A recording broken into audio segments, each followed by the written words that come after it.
Before my best friend's wedding, we rented a cabin in South Carolina from a company called Moose Estates. We stayed there a full week with 4 of our closest buddies who were the rest of the groomsmen. The cabin was situated near Redwood Lake, and a river named Cripple Creek fed into the lake about a half-mile from the property. It really was a peaceful place. I remember lying in bed and being able to hear the river babbling along if I listened close enough. There was an eerie calmness that appeared at nightfall, something that you'd never find in the city. It's probably because there were no other log cabins around for miles. I mean, you could stand on the pier and see them across the lake, but I don't remember ever seeing anyone else. There were boats docked along the piers, bobbing up and down, yet there was nobody pontooning or skiing like I had expected.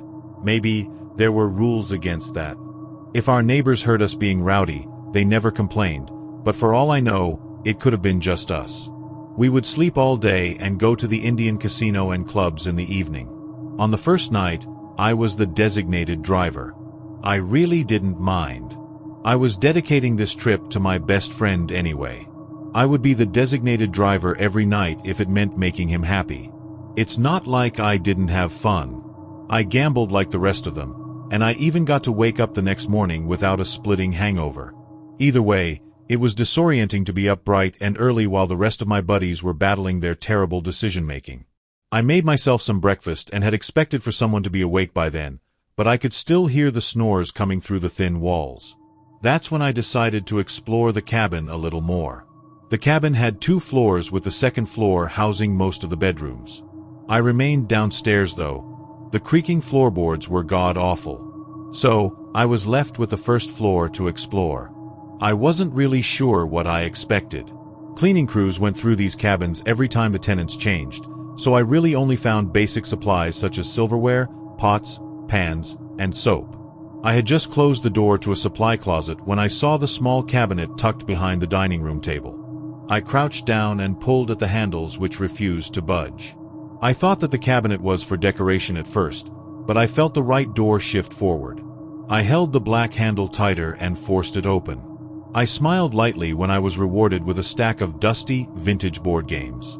Man, these games were old. The games were Easy Money, Chutes and Ladders, Battleship, Shenanigans, Super Punch, which was some archaic comic game, and Monopoly. It was the kind of stuff that you'd find in my grandparents' basement. What I found beneath the games interested me the most, and to some degree, I wished that I had never found it. I removed a large, spiral-bound book that had not aged well at all. The cover must have been a bright yellow at first, but it had dulled considerably. The book was titled Air Pilot Gene's Guide to Crafting Paper Airplanes. Air Pilot Gene was sitting in the middle of the cover, riding an oversized paper airplane with his red scarf billowing in the wind behind him. I stared at the thumbs up that Air Pilot Gene was giving me before sitting the book on the kitchen table. I shoved the rest of the games back inside the cabinet and took a seat to study the book further. The book was extremely brittle, and almost all of the pages were tattered from overuse. As soon as I opened it, a powerful musty stench hit me from layers of dust and abandonment. It reminded me of how houses smell when nobody has lived in them for years. A dedication message was written in cursive on the inside cover. To Rooney. Adventure is not outside man. It is within. Never let your adventure die. Just below this dedication was a scribbled note. Property of RONY. The name was in all caps. Stay away. That means you, Eric. The note got a faint giggle out of me. I skipped over the next page or so since they were advertisements for the companion book, Sailor Gene's Guide to Crafting Paper Sailboats. I skipped the introduction too and stopped on the first page that offered a design of a paper airplane. The left page displayed the design and provided fun facts about it, while the right page gave the instructions on how to make it. I had time to kill, so I snatched the closest piece of paper, which happened to be my old shopping list for booze, and started glancing over the instructions. The design that I chose was called the Stable. Below the diagram, it stated that this plane had a lot of stability and could fly large distances, yet it had a tendency to flip upside down if constructed incorrectly. I made paper airplanes like this one back in grade school, so it wasn't very hard for me. I won't describe the instructions. They are really not that important. Needless to say, it was really just your typical paper airplane with a pointed tip and 2 wings folded outward. My buddies were still not awake, so I stepped outside and crossed over to the wooden pier behind the cabin. I remember being pretty nervous since I was worried about the wood being rotted. With every creak, I thought that I might plummet through. I mean, it would be no big deal since the water was so shallow along the edge, but the water just seemed so nasty. It was really murky as it became deeper, and I saw a lot of algae and grasses growing near the shallow end. It was probably super muddy and slimy too. Either way, when I reached the end of the pier, I stared out over the water at this small island near the center of the lake. It was really kind of bizarre given the size of the lake. The island was heavily forested with redwood trees and seemed a bit rocky. All I could think about is how it would be a crazy place to explore. We actually had 3 kayaks and 1 large canoe on standby. The swimming distance alone didn't seem too bad either. Clenching the paper airplane tighter, I threw it and watched it soar over the water. Without warning, I heard one of my buddies calling for me from the deck, and it scared the living hell out of me. Like I said, the entire area was unnaturally silent, and my heart probably jumped into my throat from surprise. When I turned back, I had no idea where the paper airplane went. It probably nosedived into the water or something. That night, I was the designated driver again. I'm not lame. I just didn't trust my buddies driving on the curvy road into town. Somebody had to be the bigger person in the situation. It was kind of fun to be the sober one. I got to watch my buddies act like idiots, and I remember every second of it. I woke up early the next morning, and to no surprise, my buddies were still fast asleep. I passed on my breakfast and decided to wait until everyone woke up too. We ate large breakfasts, and there was no sense in making an entire spread for myself. I went on a morning jog and experienced the nature a bit. I actually saw a family of deer, a mama deer and her 2 fawns. This was the first time that I had seen deer in person, so it was a big deal to me. Upon my return, that's when I noticed something weird with the mailbox. The mailbox's burgundy flag was tilted upward, and there was a piece of paper caught between the flag and the metal box. It was a paper airplane, the same paper airplane that I had tossed over the lake. I was confused to say the least. How the hell did it end up here? I never saw where it landed, but there's no way that it could have changed direction and blown over the cabin. It hadn't even been that windy yesterday, so I was shocked that it flew at all. I began pushing those thoughts away as I entered the cabin. I began to crumple up the airplane when I saw writing all over the wings. Unfolding the paper, there was a frenzy of scribbles, all changing directions and crashing into one another, repeating one word over and over, thief. One of my buddies must have done this. I did leave the guide out on the kitchen table. Even if they were shit-faced drunk, they must have been messing with me. Yeah, that's it. I threw the airplane away. What made me uneasy is that none of my buddies ever mentioned the prank. They gave no indication if they had been plotting this since yesterday or anything really. I felt like asking them about it, yet the whole thing was just so ridiculous. For the rest of the day, we just relaxed. We didn't plan on going anywhere. Everyone had been in favor after drinking so much and staying up half the night 2 days in a row. It became a little dull nearing the evening, so I broke out Air Pilot Gene's Guide to Crafting Paper Airplanes again and grabbed myself a beer. Nobody paid me any mind. My buddies were too busy researching the neighboring clubs and taking shots while doing so. Before I got roped into their antics, I constructed another plane called the Crosswing, which seemed to be Rooney's favorite. I knew because it was scribbled in the margins. This plane was much smaller than the other one and was built for speed. Its design was more complex and had 4 wings instead of 2. From my understanding, the more complex planes flew better. I had just finished making it when I got pulled away to do shots. This is when things got a little weird. The next morning, I woke up on the roof of the cabin.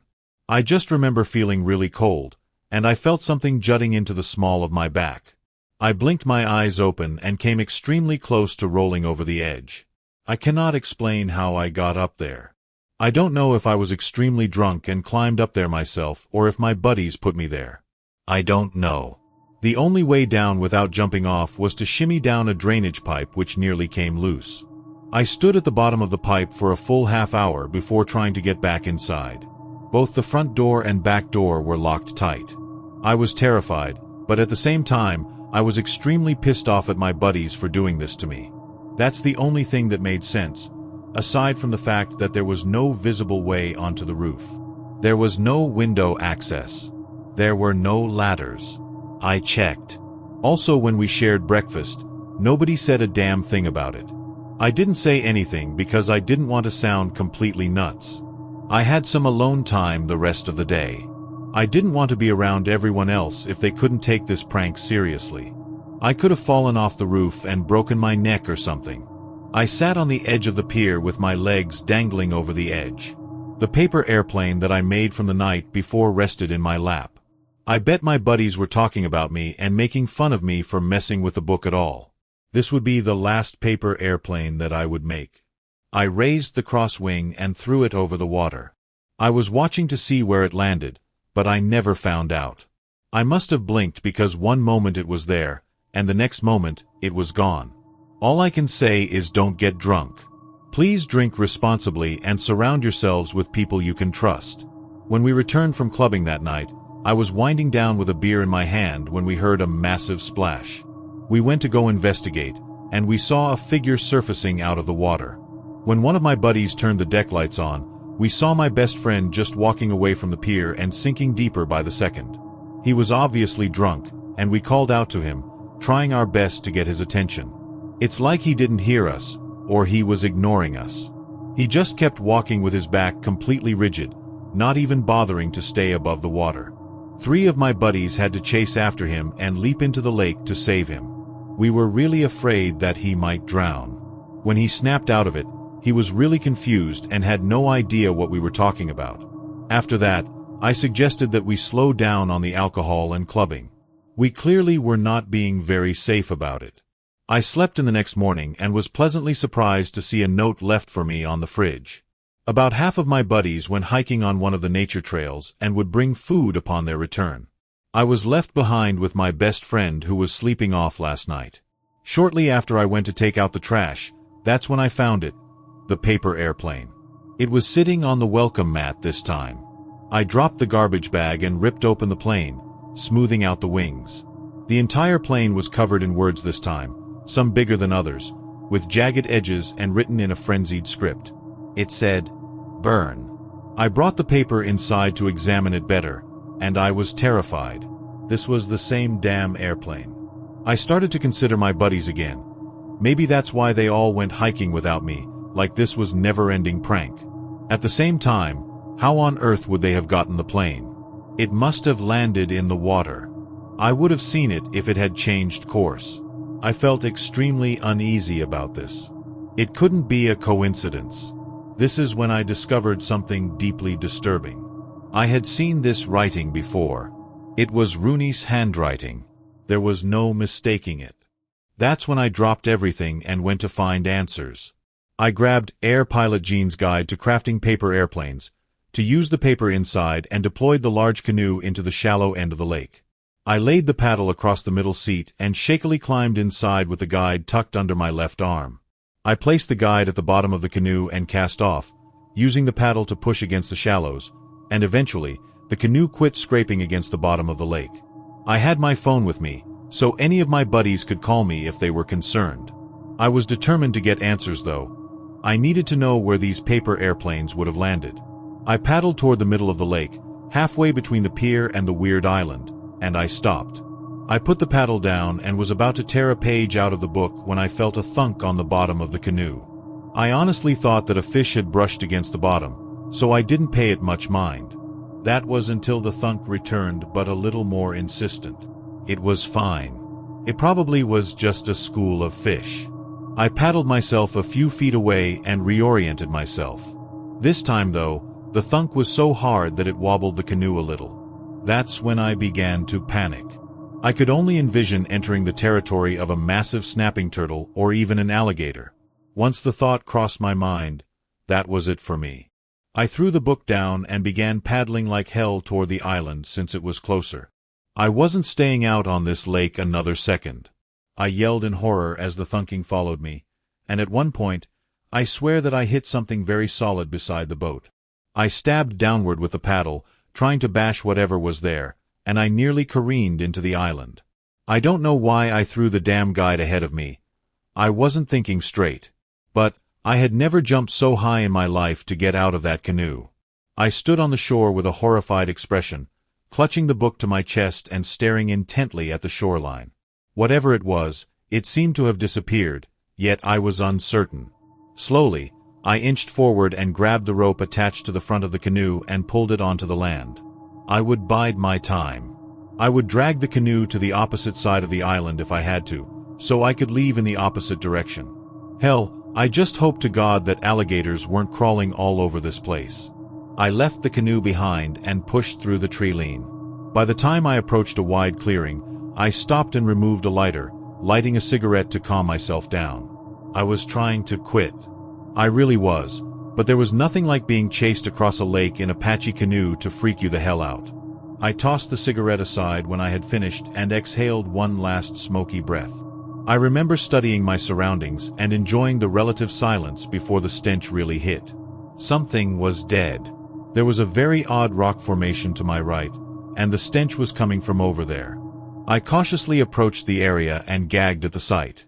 The bones had been picked clean some time ago, but it didn't help the flies and maggots roiling around the remains. The clothing was ragged and filthy, and what should have been the limbs were splayed in all different directions. What hurt me the most was that the bones were small. It was the body of a child. Before I could really process what I was seeing, everything became eerily dark. All noises stopped, and when I think back on that moment, I thought that I had gone momentarily deaf. That's when the disjointed whispering began. I turned around to see a creature surrounded by thick, impenetrable fog. The figure's neck was stuck at 180 degrees, and the jaw was dislocated. Its arms were stretched past its waist and hung uselessly by its sides. The right leg was twisted all the way around, while the other leg had bone protruding out of its thigh. It was just shuffling towards me. It was not fast by any means. It was broken. The speech was garbled, and somehow I understood it. I backed up against the rock and shakily removed my lighter. I held the guidebook in front of me and screamed in panic until the pages caught flame. I threw Air Pilot Gene's Guide to Crafting Paper Airplanes in front of me and watched the damn thing burst into dark blue flames. I slid down the rock face and could only watch as the shambling figure stopped before the fire, and then it disappeared. I wanted to think that I was hallucinating because when I glanced around, the dead body was gone. I was left to watch the smoldering remains and ashes of the book. It was around sunset when I finally forced myself to stand and return to the canoe. By this point, I had completely forgotten about my previous incident on the lake. I just felt detached and cold with fear. Now that I think back on it, I probably had gone into shock. However, when I pulled the canoe back onto the shore, I clambered onto the pier and saw a figure in the middle of the lake. I blinked several times, thinking it might go away, but it was still there. It was standing on the water. I don't want to go into detail about how I almost got ushered to the hospital. I was a mess, and apparently, my buddies had been calling me for hours. The only thing is, this figure did not go away. It gradually came closer. Overnight, it had covered twice the distance, and I could see its features more clearly. To explain what I experienced, I did a little research, and it makes me sick what I found. Before Moose Estates bought the area around Redwood Lake, it used to be a little villa where families would go summer in the 40s to 60s. There was a family who used to live in our cabin. There was 2 boys, Ronald Myers and Eric Myers. One day, Ronald disappeared without a trace, and I think I found his corpse. I can only assume what happened. The body had been at the base of a cliff, so I think he must have jumped. The only problem is that I don't understand how he could have climbed to the top because the rocks were completely smooth. As for his brother, Eric, oh man, I don't know how to explain this. A few days after Ronald disappeared, Eric just began walking into the lake, and he never came back out. His cause of death was ruled as a drowning, and the body was never recovered. And Eric is still here. He's just standing out on the lake, gradually getting closer and closer. None of my buddies can see him. I raced outside once because one of my buddies had walked out onto the pier, and Eric was standing on the water about 10 feet away. This was the first time that I had gotten a good look at him. His skin was tinged blue, especially his lips and fingers. Death had sapped all the color and warmth from his features. His gaze was like that of a fish, no emotion whatsoever. Chunks of his flesh were missing, especially on his left cheek where something must have nibbled it away. He never said anything. He just stared and inched closer while your back was turned. My main point is that this is not my problem anymore. I left that place weeks ago. Do not go near Moose Estates. I tore that cabin apart, but I never found Eric's book.